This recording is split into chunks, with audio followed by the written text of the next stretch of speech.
জঙ্গলের রাজা সিংহের দাঁতে ব্যথা, সে গর্জন করছে, কে আমার দাঁত তুলবে? সব জন্তু ভয় পেয়ে দূরে দাঁড়িয়ে রইল। শেষে এগিয়ে এলো ছোট্ট এক কাঠবিড়ালি। সে সিংহকে বলল, রাজমশাই, আমি পারবো, কিন্তু চেঁচিও না।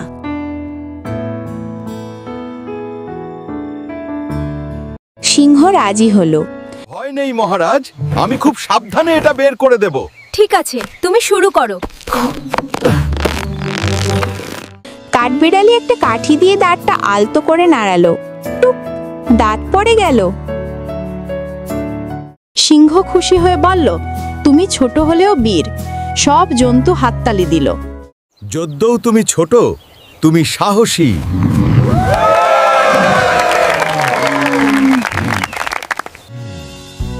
এই গল্প থেকে শিখতে পারি, সাহসের মাপ আকারে নয়, মনে হয়।